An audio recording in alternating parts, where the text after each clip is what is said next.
umagang-maga, nagpunta ako ng Divisoria. Ayan. Nag-aabang na ako ng pag-andar ng tren. So, punas-punas ako ng pawis. So, sobra talagang init guys sa labas. At least nandito na ako ngayon sa loob ng tren. Ayan. Masyadong malalim ang aking mata kasi guys, puyat yan sa kakaisip kung anong gagawin ko. Sa mga tela, sa gown, sa tatayin. So, hindi pa nga naandar ang tren, pero malapit ng umandar. Kaya beauty muna ako ngayon. Tanggal-tanggal ng pawis. Stressful yan. OMG, grabe talaga. Pero maganda pa rin. Ayan na nga guys. Nakababa na nga ako ng tren. Kumakain na ako ngayon. Ganyan ako guys. Kada baba ng tren kumakain. At ayan, lalakad na nga ako. Ikot-ikot yan. Yan, alam niyo daw guys, yung mga yerong yun na blue. Dati yung tindahan ng mga bags, kung ano-ano.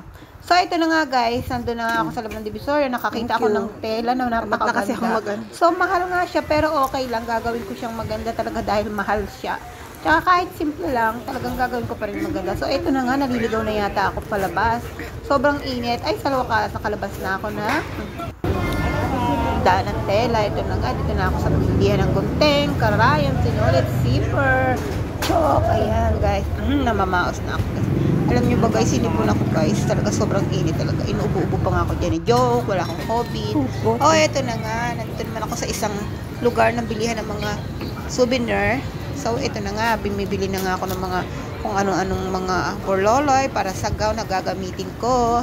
Pero ito, napansin ko dito guys, lumuwag na siya. Ito kasi maraming bawal ngayon sa Divisoria. Oh, ito na nga guys. Dito guys naman, sa napuntahan ko to. Ito yung mga, oh my god. Ito yung mga tela na mura, pero wala akong nagustuhan dahil, kaya guys, hindi yan. Naglakad-lakad lang ako, nagkikot-ikot. Ito na nga guys, pauwi na nga ako guys. Ayan na. Ikot ulit ang camera ko guys. Cellphone lang yan. Nakakita na naman ako ng bakery. Ito, favorite kong tinapay. Kasi hindi pwede magutom dahil ang sikmura ako kumukulo. So, ito na ang amoy yung burnal na malaking kanal. Hindi. Agusan ng tubig. Ewan ko kung anong tawag yan. Ginawa nilagyan ng bahay sa gitna.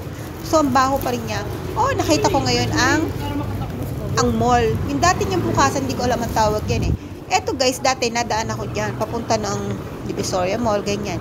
Ayan. Paglabas mo ng tren, dadaan ka papunta doon sa may mall. Ayan na. So, nakakita ako ng kalsada papunta doon sa mall. Hindi ko alam ang mga tawag sa kanya, guys. Sobrang tagal, hindi ko talaga inalam. So, ito na nga ako sa mall, mamadali na ako kasi ang dami dito mag-aalok sa'yo. So, wala na nga akong pera. Ito na, pamasahin na lang at baka mamay mabili ko pa ng kung ano-ano. Baka ako magnakatindi oras. So, palabas na nga po ako. Papunta na nga ako sa PNR. Ito na, palabas na nga ako ng mall. Ayan na, lalabas na ako ng mall. Doon sa kabilang side naman yung guys, ay mga kainan, pero hindi masyadong matao. Kasi may mall naman. Doon sila kumakain. Si Jollibee, McDo, ayan. So, doon, madaming lamesa, pero konti lang ang tao. Ayan. Dati madami siyang mga tinda. Ngayon, parang nababawasan na. Ayan. Diba? May mga, ayan, daming upuan, pero wala naman tao. At kahit ako hindi ako bibili dyan, ayaw kasi ng open air, kaya gusto ko ng McDo, Jollibee, ganyan. So, ito na nga, yung harapan ng PNR. Lalabas na ako ng mall. At doon sa kabilang yun ang PNR. So, ito na nga.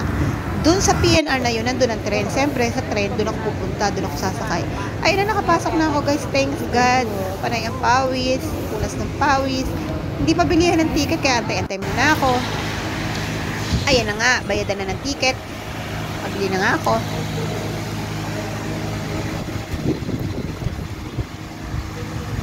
Ayan, 30 pesos lang yan, guys.